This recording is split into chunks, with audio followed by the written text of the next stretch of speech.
నమస్తే welcome to big story. రుణమాఫీ అంటూ ఎన్నికల వేళ ఊరించి ఓట్లు కొల్లగొట్టిన పార్టీలు ఇప్పుడు ఆ పేరెత్తితేనే బెంబేలెత్తిపోతున్నాయి. సీమాంధ్ర తెలంగాణగా రాష్ట్రం విడిపోయిన సందర్భంలో రుణమాఫీ ఇరు రాష్ట్రాల ముఖ్యమంత్రులకు తలకు మించిన భారంలా మారింది. ఓవైపు కేసీఆర్ రుణమాఫీపై మెలికపెట్టి చిక్కులు కొని తెచ్చుకుంటే సీమాంధ్ర సీఎం చంద్రబాబు మాత్రం కాలపరిమితి అంటూ మరో మెలికపెట్టి మాట దాటేశారు. నేతల వ్యవహారంతో అటు రైతులు అయోమయంలో పడ్డారు.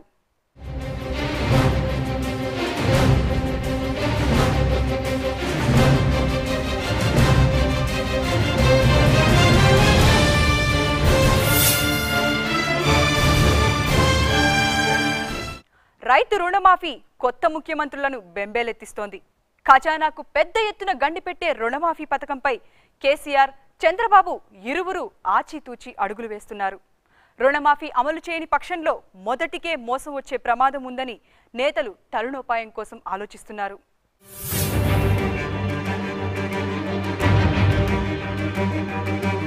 వ్యవసాయ రుణాల మాఫీ అంశం ఇప్పుడు ఇరు రాష్ట్రాలను ఇబ్బంది పెడుతున్న ప్రధాన అంశం. ఎన్నికల సమయంలో ఇచ్చిన హామీల మేరకు వ్యవసాయ రుణాల మాఫీ చేయకుండా కొన్ని సర్దుబాట్లు చేసినందుకు తెలంగాణ రాష్ట్ర ముఖ్యమంత్రి చంద్రశేఖరరావుకు రైతులు షాక్ ఇచ్చారు. ఇది చూసిన చంద్రబాబు తన ఆలోచనకు బ్రేక్ ఇచ్చినట్లు కనిపిస్తోంది. తెలంగాణలో రైతుల రియాక్షన్ ఆంధ్రప్రదేశ్ ముఖ్యమంత్రి చంద్రబాబు నాయుడుకు సైతం ఒక రకంగా షాక్ అని విశ్లేషకులు వ్యాఖ్యానిస్తున్నారు.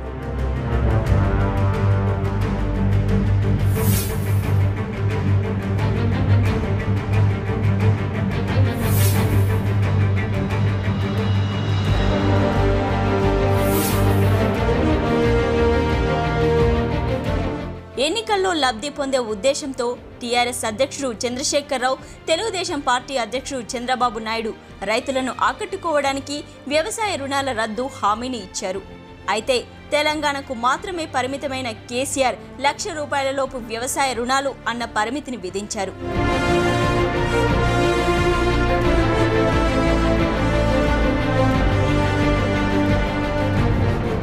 సీమాంధ్రలో అయితే చంద్రబాబు అసలు పరిమితినే విధించలేదు. మొత్తం మీద వ్యవసాయ రుణాల రద్దు అంటూ ఆర్భాటంగా మేనిఫెస్టోలో కూడా హామీ ఇచ్చారు. అయితే ఎన్నికల ముందు వీరిద్దరూ ఇచ్చిన హామీలను నమ్మిన రైతాంగం రెండు రాష్ట్రాల్లోనూ ఇద్దరికి గట్టి మద్దతునే ఇచ్చాయి. అదే ఇప్పుడు ఇద్దరిని తీవ్ర ఇబ్బందుల్లోకి నెట్టింది.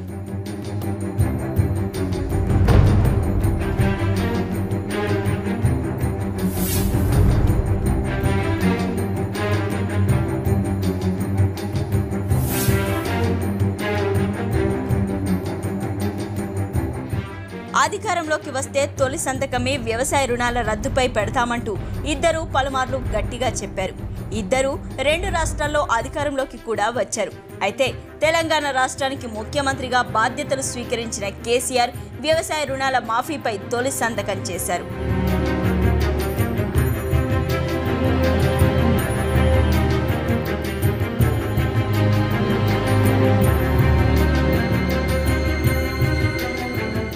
అయితే ఇదే విషయాన్ని ఆర్థిక శాఖ మంత్రి ఈటెల రాజేందర్ విలేకరుల సమావేశంలో వివరిస్తూ రైతులు తీసుకున్న పంట రుణాలను రద్దు చేయడంతో పాటు తీసుకున్న రుణాలను 2013 జూన్ తర్వాత తీసుకున్నవి అయి ఉండాలని షరతులు పెట్టారు.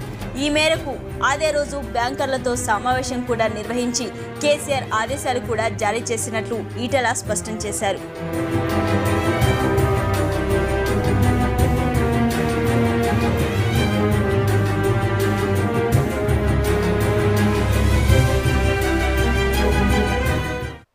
నేతలకు చెలగాటం, రైతుకు ప్రాణ సంకటం అనేలా తయారైంది పరిస్థితి.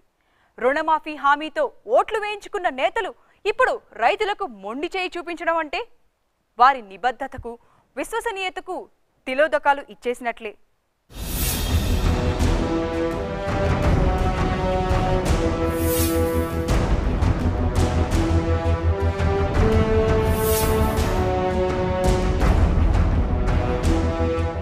తొలి ప్రయత్నంగా తెలంగాణ వ్యవసాయ రుణాల రద్దు ఉత్తర్వుల కోసం ఎదురు చూస్తున్న రైతాంగం ఆర్థిక మంత్రి ఈటెల ప్రకటనతో నిర్ఘాంతపోయింది.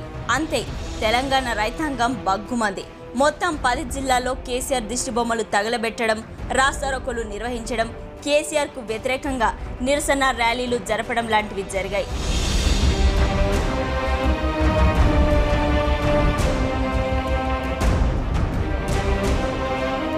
వ్యవసాయ రుణాల రద్దు తమకు వర్తించవన్న నిరాశతో సుమారు 10 మంది రైతులు మరణించారు. వీరిలో గుండె ఆగిపోయి మరణించిన వారితో పాటు ఆత్మహత్యలు చేసుకున్న వారు కూడా ఉన్నారు. ఇక ప్రతిపక్షాలు కూడా ఆందోళనలు మొదలుపెట్టాయి. ఇందులో కొన్ని గ్రామాల్లో టీఆర్ఎస్ కూడా విపక్షాలతో కలవటం గమనార్హం.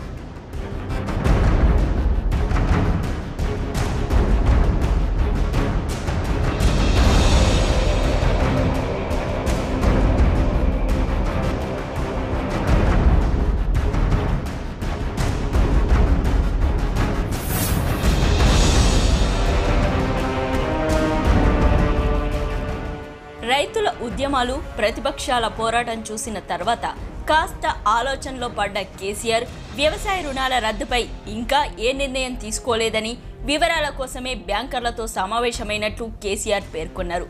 ఇంతలోనే రైతాంగం, ప్రతిపక్షాలు రాద్ధాంతం చేయడం తగదంటూ ప్రతిపక్షాలపై విరుచుకుపడడం మొదలుపెట్టారు.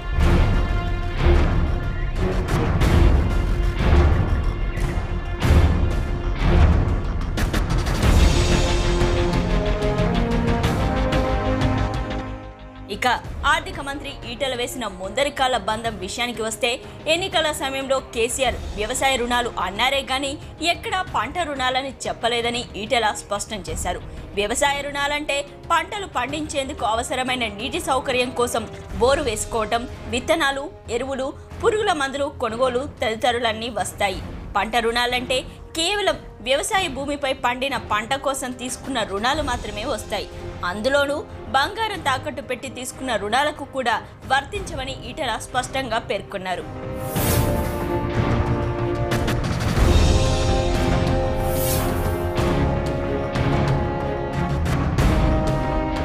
ఈటెల ప్రకటనతో తెలంగాణ వ్యాప్తంగా మొదలైన నిరసన కేసీఆర్కు పెద్ద షాక్ అనే చెప్పొచ్చు. ఎన్నికల సమయంలో కేసీఆర్ ఇచ్చిన హామీ విలువ దాదాపు 40,000 కోట్ల రూపాయలు. కానీ ఎన్నికల అనంతరం ప్రభుత్వం తీసుకున్న నిర్ణయం ప్రకారం రద్దవబోయే రుణాలు సుమారు 12,000 కోట్ల రూపాయలు మాత్రమే.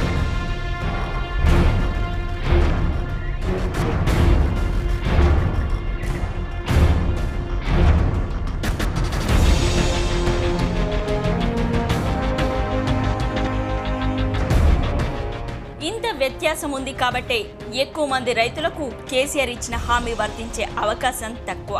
కాబట్టి రైతాంగం తెలంగాణ వ్యాప్తంగా ఉద్యమ బాట పట్టింది. అందులోనూ శాసనసభ సమావేశాలు మొదలయ్యాయి.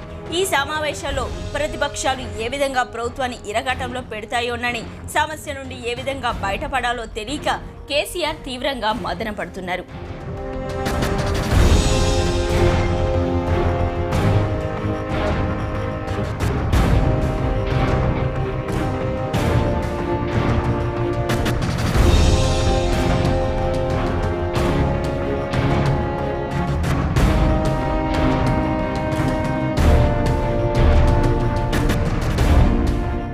బిగ్ స్టోరీలో షార్ట్ బ్రేక్ తీసుకుందాం.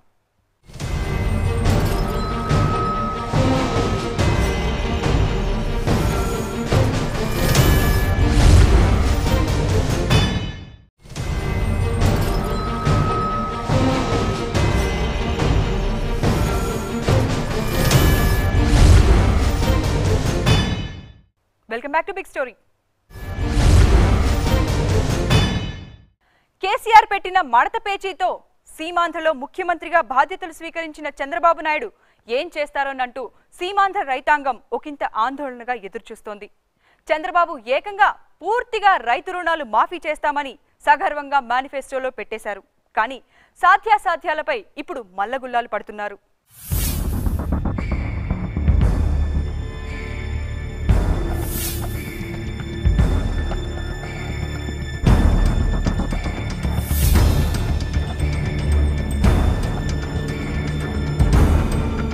సీఎంగా బాధ్యతలు తీసుకున్న చంద్రబాబు తొలి సంతకంతో వ్యవసాయ రుణాల రద్దు కోసం ఒక కమిటీ వేస్తున్నట్లు ప్రకటించారు. అంతకు ముందు వరకు కూడా ముఖ్యమంత్రిగా ప్రమాణ స్వీకారం చేయగానే తాను చేయబోయే మొదటి సంతకమే వ్యవసాయ రుణాల రద్దు అని పలుమార్లు చంద్రబాబు ప్రకటించారు. బాబు ప్రకటనపై స్పందిస్తూ సాక్షాత్తు పలువురు టీడీపీ నేతలే వ్యవసాయ రుణాల రద్దు అన్నది చిన్న విషయం కాదని కుండ బద్దలు కొట్టారు. లోటు బడ్జెట్తో మొదలవుతున్న రాష్ట్రానికి 87,000 కోట్ల రూపాయల వ్యవసాయ రుణాలను మాఫీ చేసే అవకాశం అయితే లేదని వాదనలు సైతం జోరందుకున్నాయి.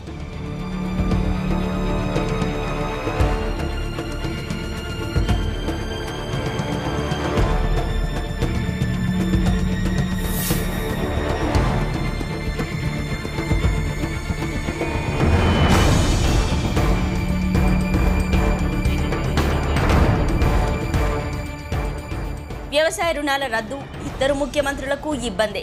కేసీఆర్కు ఎదురైన చేదు అనుభవాలను అందరూ గమనించారు. అందుకే చంద్రబాబు కట్టె విరక్కుండా పాము చావకుండా అన్న పద్ధతిలో వ్యవసాయ రుణాల రద్దుపై విధి విధానాలను రూపొందించేందుకు ఒక కమిటీని వేస్తున్నట్లు ప్రకటించారు. అంటే ఎన్నికల సమయంలో రైతాంగానికి తాను ఇచ్చిన హామీ నుండి ఒక విధంగా చంద్రబాబు తప్పుకున్నట్లేనని టీడీపీ నేతలే అంటున్నారు.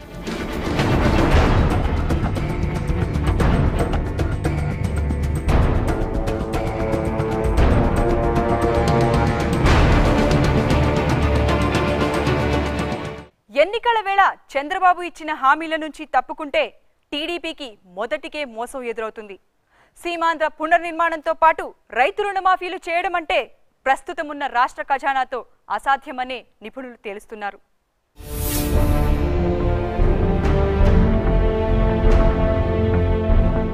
ఉద్యోగుల జీతభత్యాలకే నిధులు లేవని చెబుతున్న చంద్రబాబు 87,000 కోట్ల రూపాయల వ్యవసాయ రుణాలను ఏ విధంగా రద్దు చేస్తారంటూ ప్రతిపక్షాలు విమర్శలు మొదలుపెట్టాయి. చంద్రబాబు ఇచ్చిన వ్యవసాయ రుణాల రద్దు హామీ ఆచరణ సాధ్యం కాదంటూ వైఎస్ఆర్సీపీ ఎప్పటి నుండో చెబుతూనే ఉంది. ప్రతి చిన్న విషయానికి కేంద్రం వైపు చూస్తున్న చంద్రబాబుకు వ్యవసాయ రుణాల రద్దు విషయంలో కేంద్రం నుండి మద్దతు లభించడం కష్టమేనని టీడీపీ శ్రేణులే అంటున్నారు.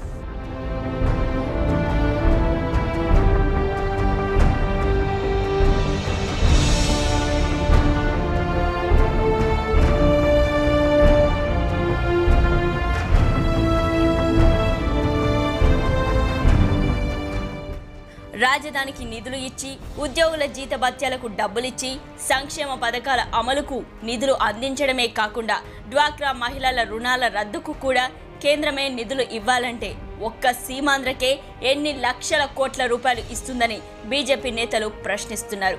ఈ నేపథ్యంలోనే బ్యాంకర్లు సైతం వ్యవసాయ రుణాల రద్దు హామీని తప్పుబట్టారు. దీనివల్ల రుణాలను సక్రమంగా కట్టే రైతులను కూడా కట్టనీయకుండా చేయడమేనంటూ చంద్రబాబు కేసీఆర్లను విమర్శించారు.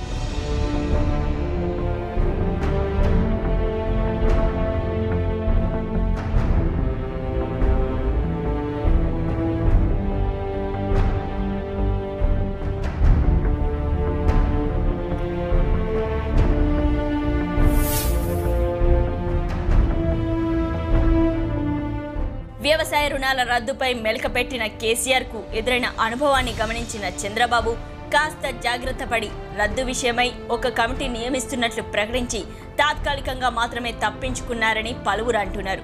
అయితే ఎప్పటికైనా ఏ రీతిలోనైనా రుణాల రద్దు విషయమై తన నిర్ణయాన్ని ప్రకటించక తప్పదు. రద్దు చేయాలంటే చేతిలో నిధులు లేవు.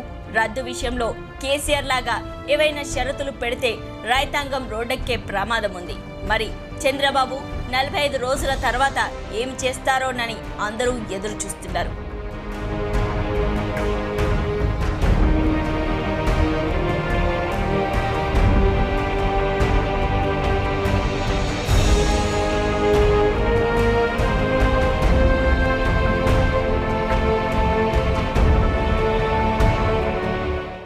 రుణమాఫీ నుండి కేసీఆర్ తప్పించుకునేందుకు కాస్త దూకుడుగా వ్యవహరించి నిరసన ఎదుర్కొంటే చంద్రబాబు మాత్రం సమస్యను 45 రోజుల్లో పరిష్కరిస్తామంటూ డెడ్లైన్లు విధించారు. మొత్తం మీద కేసీఆర్, బాబు ఇద్దరు రైతు రుణమాఫీ గండం ఎలా గట్టెక్కుతారన్నదే $1 మిలియన్ ప్రశ్నగా మిగిలింది.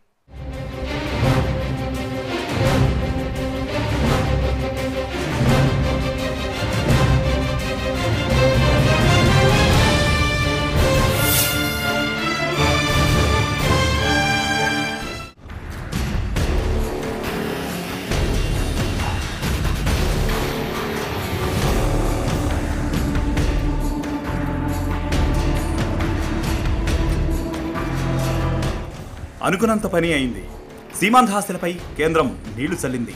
అవశేష ఆంధ్రప్రదేశ్కు ప్రత్యేక హోదా ఇవ్వాల్సిన అవసరం లేదని ప్రణాళికా సంఘం గుండ బద్దలు కొట్టింది. ఓవైపు రాష్ట్ర విభజనతో సీమాంధ్ర ఇప్పటికే లోటు బడ్జెట్లో కూరుకుపోయింది. ఇలాంటి క్లిష్ట సమయంలో కేంద్రం బాంబు పేల్చడం నిజంగానే సీమాంధ్ర అభివృద్ధికి శరాఘాతమేనని నిపుణులు పేర్కొంటున్నారు.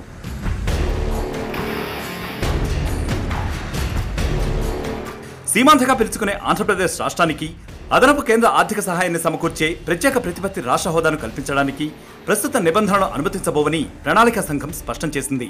జాతీయ అభివృద్ధి మండలి ప్రాధాన్యతాంశాల ప్రకారం ఆంధ్రప్రదేశ్కు ఆ అర్హత లేదని ప్రణాళికా శాఖ మంత్రి ఇందర్జిత్ సింగ్ రావు సమర్పించిన నివేదికలో ప్రణాళికా సంఘం పేర్కొంది.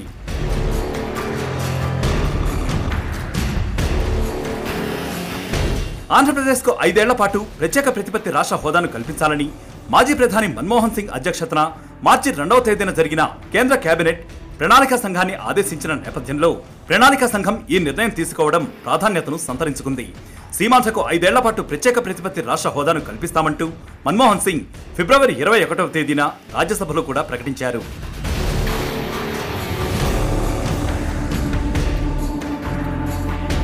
ఆంధ్రప్రదేశ్ జూన్ 2వ తేదీన తెలంగాణ, ఆంధ్రప్రదేశ్ పేరిట 2 రాష్ట్రాలుగా విడిపోయింది. ప్రత్యేక ప్రతిపత్తి హోదా కల్పించాలంటూ బీహార్, రాజస్థాన్, ఒడిషా, జార్ఖండ్ తదితర రాష్ట్రాల నుంచి కూడా ఎప్పటి నుంచో ఎన్నో డిమాండ్లున్నాయి. బీహార్ విషయానికి వస్తే ప్రస్తుత ప్రాధాన్యతాంశాల ప్రకారం ఆ రాష్ట్రం ఎస్సీఎస్కి అర్హురాలు కాదని అంతర్మంత్రివర్గ బృందం తెలిపింది. అయితే బీహార్ డిమాండ్పై ప్రభుత్వం ఇంకా ఒక నిర్ణయం తీసుకోవాల్సి ఉంది. కాగా ప్రాధాన్యతాంశాల ప్రకారం రాజస్థాన్, ఒడిషా, జార్ఖండ్ రాష్ట్రాలు ఎస్సీఎస్కు అర్హమైనవని ప్రణాళికా సంఘం తెలిపింది. సీమాంధ్రకు ఎస్సీఎస్ కల్పించాలంటే ఆ ప్రతిపాదనను దేశంలోని అత్యున్నత ప్రణాళికా సంస్థ అయిన జాతీయ అభివృద్ధి మండలి ఆమోదించవలసి ఉంటుంది. ప్రధానమంత్రి సారథ్యంలోని ఎన్డీసీలో కేబినెట్ మంత్రులు, అన్ని రాష్ట్రాల ముఖ్యమంత్రులు సభ్యులుగా ఉంటారు.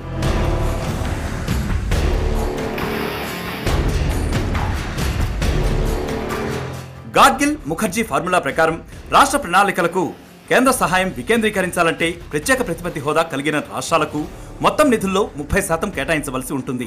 30% కేంద్ర సహాయంతో పాటు 70% రుణం అందజేయడం వల్ల ప్రత్యేక ప్రతిపత్తి హోదా కలిగిన రాష్ట్రాలకు 90% ప్రణాళికా సహాయం గ్రాంటుగా, 10% రుణంగా లభిస్తుంది. అయితే నిర్దిష్టమైన కొన్ని ప్రాధాన్యతాంశాలను పరిగణనలోకి తీసుకుని ఎన్డీసీ వివిధ రాష్ట్రాలకు ఎస్సీఎస్ కల్పిస్తుంది. ఎన్డీసీ పరిగణనలోకి తీసుకునే ప్రాధాన్యతాంశాలు కూడా ఇవే.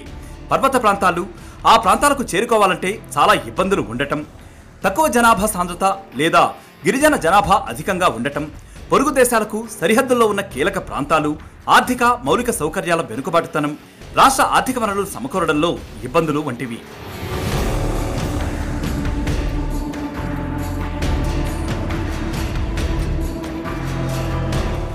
ప్రస్తుతం అరుణాచల్ ప్రదేశ్, అస్సాం, మణిపూర్, మేఘాలయ, మిజోరాం, ఉత్తరాఖండ్, నాగాలాండ్, హిమాచల్ ప్రదేశ్, జమ్మూ కాశ్మీర్, సిక్కిం వంటి 11 రాష్ట్రాలు ప్రత్యేక ప్రతిపత్తి హోదాను కలిగి ఉన్నాయి. సీమాంధ్రకు ప్రత్యేక హోదా కల్పించే విషయంలో సాక్షాత్తు చట్టసభలు సాక్షిగా బీరాలు పలికిన రాజకీయ పార్టీలు ఇప్పుడు హోదా రాదనే విషయంలో ఎలా స్పందిస్తాయో, సీమాంధ్ర ప్రజల పక్షాన నిలబడి ఎలా అండగా నిలబడతాయో లేదో వేచి చూడాలి.